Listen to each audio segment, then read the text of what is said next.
Greetings, parents. How you doing? This is Mr. Dickens coming at you live from Armstrong, and welcome to the Backpack. I don't know. This sounds a little corny, but I think that's a YouTube channel I'm about to start for my parents. It's called the Backpack, a place you can come and get all your resources. But I'm reaching out to parents right now, and I'm making this video because I am screaming out for you guys' help. I've been teaching over 16 years.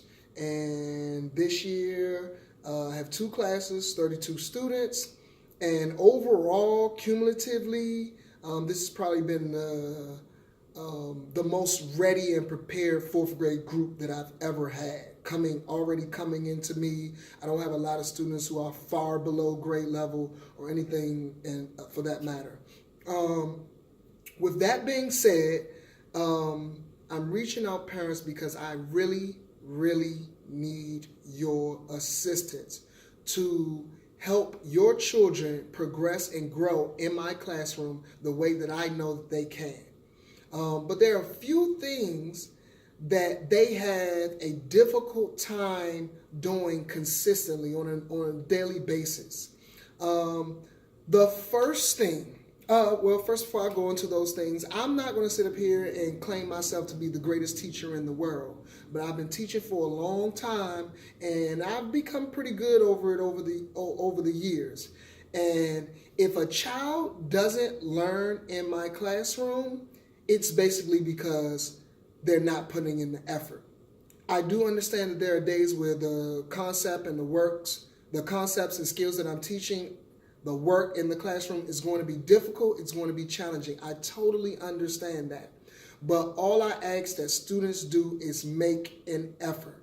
If a child doesn't learn in my classroom, one, maybe they possibly could have a learning disability, which hasn't become aware to me as far as any of the students that I teach this year, or they're just not trying their best. Those are the only reasons why a child won't perform or progress in my classroom. So with that being said, these are the 4 things that I think can help your child. Please continue to have a conversation about these things after I go over them with your child, because these are the 4 characteristics that they need to develop in order to be successful in 4th grade math. One is focus. Focus, having the ability to not allow distractions to bother you when you're focused on earning the best grade possible. So when it comes to focus, I have actually timed how long it takes for the entire class to remain focused. And one particular day when I decided to do this, it was an average of every 3 minutes there was some type of distraction, because students had a difficult time of focusing on the work that they need to complete in front of you. Now, if they're struggling, if they're having a difficult time getting through that assignment, understandable, totally understandable. I don't expect all students to be perfect the first time that they're attempting a concept or skill that I taught them in class. But they have to have the ability to ignore distractions and stay focused on what's in front of them. If someone walks in the room, they turn around and look and they stare. If I'm addressing or I'm helping someone around the classroom, if I'm not helping them, they turn around and look and they stare. It's been times where I will have to grab my timer and do 5-minute intervals of focus. So I will start the timer. I'll say we got 5 minutes. I'll start the timer for 5 minutes and see how many people can stay focused within that 5 minutes. Again, when I'm saying focus, I'm really meaning to just sit there and focus on your work and having the ability to ignore distractions. And I don't have a lot of distractions with students or just shouting out or just up out their seat. It's minor, small distractions. Maybe a child singing a song. Maybe a child's making some noise.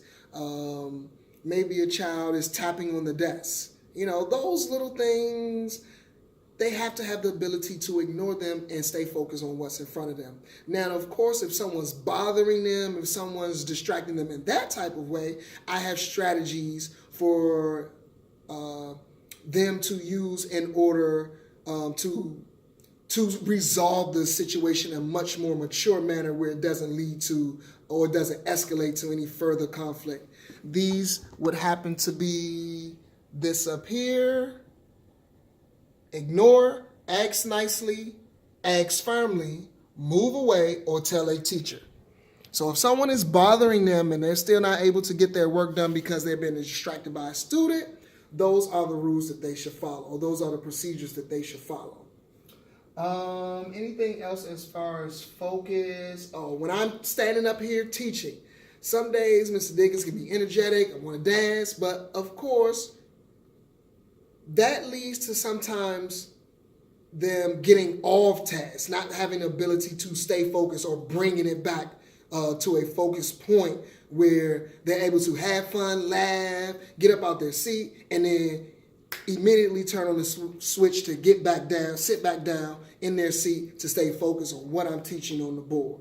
I have children playing with pencils. I can look around the room in the eyes of my students and recognize who are the students who are paying attention, who are the students who are focused and tuned into what it is that I'm trying to teach them on the board. Next is concentration. Focus and concentration is very simple.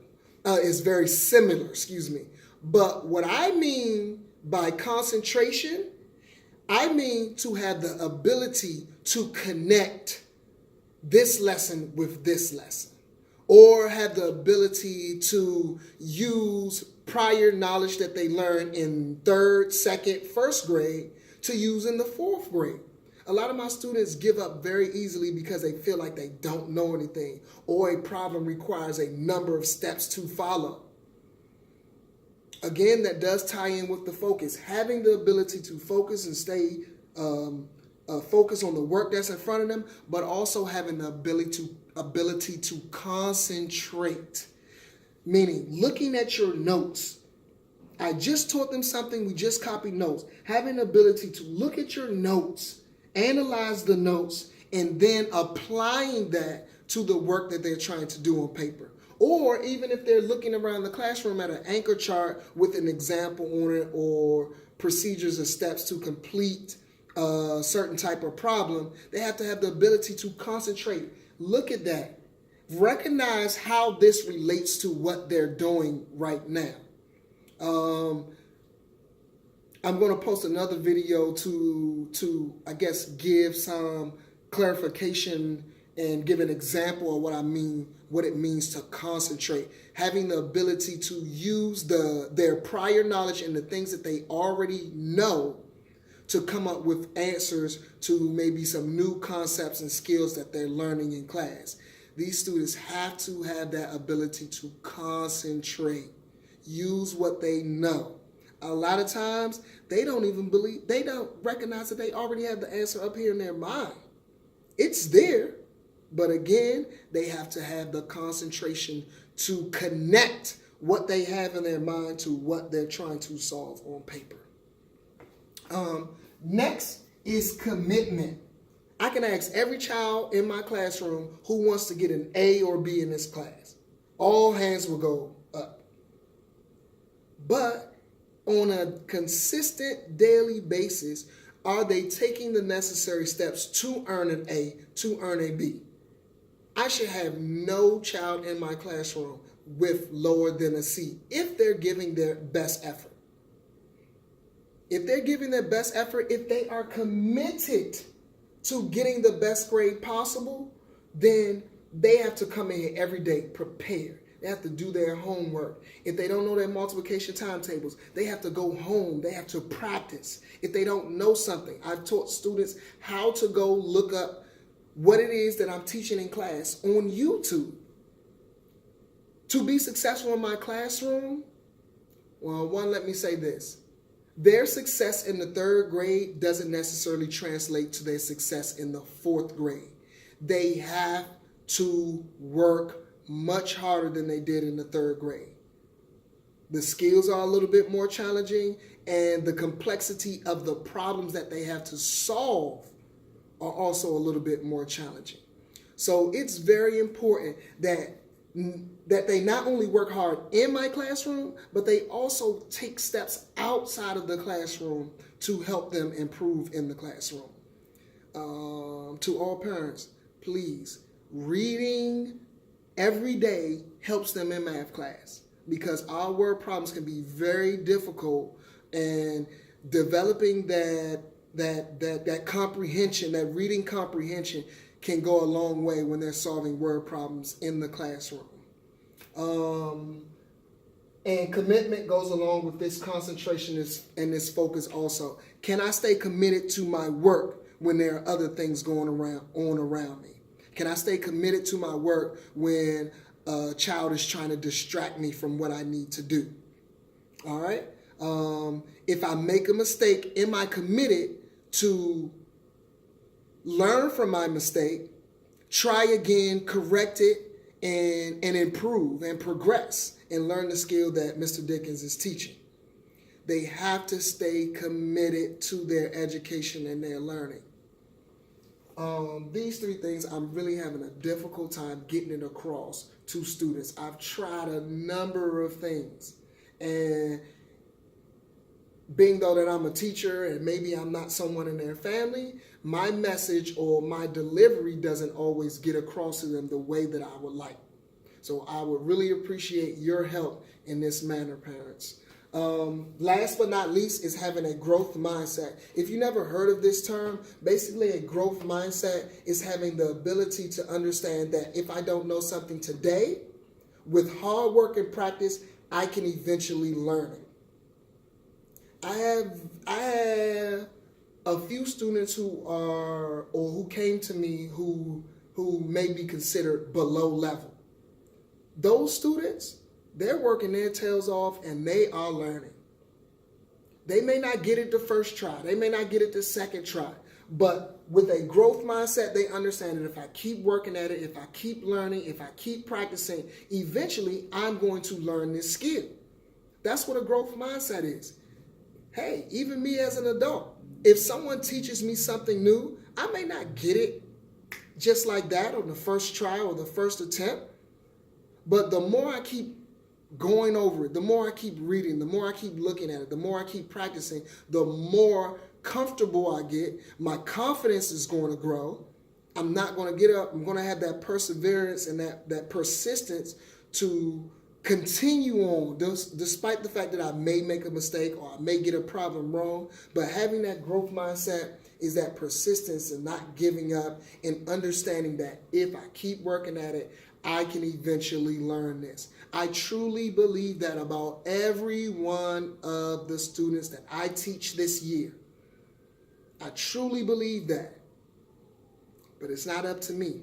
It's not up to me to believe it. I have to get them to believe it. And the only way that's going to happen if we do this together. I cannot be successful as a teacher without all of you all's help. My goal is for all my fourth grade students that by the end of the school year, they are better individuals than when they first came into my classroom.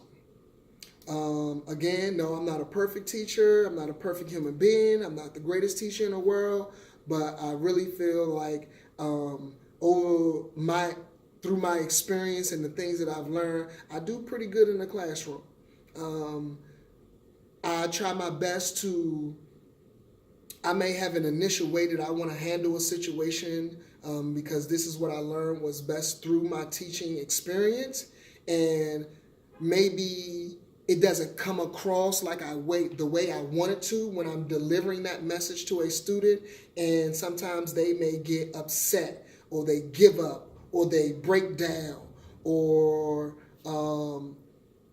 they just shut down. And I'm not able to get my message across to them. I care about every one of my students. I'm very passionate about what I do, and sometimes my passion does get the best of me, and I may get frustrated or I may get on the student and I may speak to them very firmly about what it is, the expectation is, and what it is that I want them to do. And sometimes that comes across as me being the mean teacher or me being, or it may come across as if I don't like a child. And I'll have a conversation with them to explain to them how much I do care about them and that my message may be misconstrued. But I can't do it without you all. So as much as you can, continue to have these conversations with your children about being focused, about concentration, about having commitment. Commitment is also our core value for the month of January, and also about having a growth mindset. They're only 9 years old. And for some reason, at 9 years old, a lot of my students give up very easily. They have to have the ability to know that I'm smart enough to learn, and eventually I'm going to learn it if I continue to give my best effort. Well, that's all I have. I don't want to take up too much more of your time, parents. I hope you enjoyed this. If there's anything that you're interested in Mr. Dickens going over on the board, some problems, some skills, some concepts that you have questions about, I'm going to be posting videos for you all to view at your leisure. Also for your students to view. Maybe it will help them. I'm sorry, for your children to view. Maybe it will help them. But I'm going to try to do this as often as I possibly can. And again, if you have any questions, please feel free to reach out to me. And if there's any request that you have or something that you want me to go over or speak about, please let me know. Until next time, thanks for joining me on The Backpack. I like it. All right. Have a good day, guys.